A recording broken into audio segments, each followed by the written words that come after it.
को गणतंत्र दिवस की हार्दिक शुभकामनाएं। आज हमारे गणतंत्र को मनाते हुए 76 वर्ष होने जा रहे हैं। इसकी शुरुआत 26 जनवरी 1950 को हुई थी।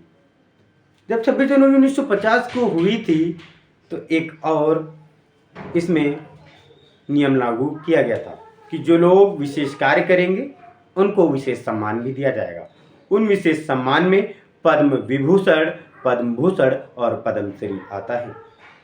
26 जनवरी 2025 को इन नामों की भी घोषणा की गई प्रत्येक वर्ष की तरह, जिनमें से 7 पद्म विभूषण और 19 पद्म भूषण, इसके साथ 113 पद्मश्री सम्मान पाने वाले लोगों के नाम की घोषणा की गई। उन नामों में एक नाम है उत्तर प्रदेश की राजनीति से निकलता हुआ श्री हृदयनारायण दीक्षित जी का। श्री हृदयनारायण दीक्षित जी का जन्म 1942 में 25 दिसंबर को होता है। वो एक कृषक ब्राह्मण परिवार में जन्म लेते हैं और जिस गांव में वो जन्म लेते हैं वो गांव रायबरेली और उन्नाव की सीमा पर स्थित है, जिसका नाम है लौआ गांव।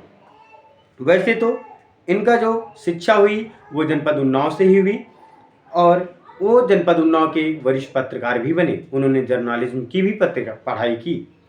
इसके साथ ही जब वो थोड़ा सा और आगे चलते गए तो उनकी जवानी में आया था आपातकाल का दौर। उस आपातकाल के दौर में वो सरकार की खिलाफत में रहे और इस कारण उनको 19 महीने की जेल भी काटनी पड़ी। इसके बाद उन्होंने एक काल चिंतन नामक अखबार शुरू किया जो कि सन 2004 तक चला। वो राजनीतिक सफ़र में भी अपना हाथ आजमा चुके हैं। उनका जो राजनीतिक सफ़र रहा है वो अजय रहा है। वो समाजवादी पार्टी से राजनीतिक सफ़र शुरू करते हैं, फिर बसपा में जाते हैं, अब भारतीय जनता पार्टी में भी सेवा दे रहे थे।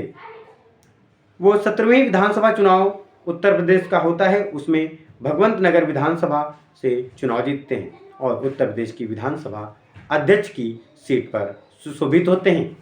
वैसे तो ये एक वरिष्ठ पत्रकार के साथ एक साहित्यकार भी हैं। इन्होंने बहुत सारी पुस्तकें भी लिखा है। मैं तो युवा पीढ़ी से कहना चाहूँगा कि रील्स की दुनिया को छोड़कर साहित्य की पुस्तकों पढ़ें, अपने उन्नाव के गौरव श्री हृदयनारायण दीक्षित जी को जानें, उनके द्वारा लिखी गई पुस्तकों को पढ़ें, जिससे आप मन से मजबूत होंगे।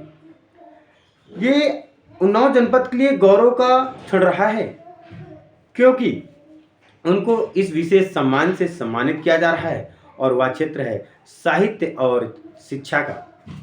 निस्संदेह इस पर हम कह सकते हैं कि उन्नाव जनपद हमेशा से शिक्षा और साहित्य की धरती रहा है। जैसे कि यहीं पर जन्म होता है पंडित सूर्यकांत त्रिपाठी निराला जी का, यहीं पर जन्म होता है पंडित राम स्नेही शुक्ल जी का, यहीं पर जन्म होता है पंडित शहीद चंद्रशेखर आज़ाद जी का, यहीं पर जन्म होता है लव और कुश जी का परियर में। ये वो जनपद है उन्नाव। तो मैं श्री दीक्षित जी को बहुत बहुत बधाई देता हूँ। आपके आशीर्वाद से हमारा जनपद पूरे भारत में आज अपनी विशेष पहचान बना चुका है। अभी तक उन्नाव जनपद में किसी को भी पद्मश्री सम्मान से सम्मानित नहीं किया गया है। आज 26 जनवरी के अवसर पर भारत के राष्ट्रपति के द्वारा ये सम्मान दिया जाएगा। तो इन्हीं शुभकामनाओं के साथ मैं सभी को बहुत बहुत गणतंत्र दिवस की हार्दिक शुभकामनाएं दे रहा हूँ।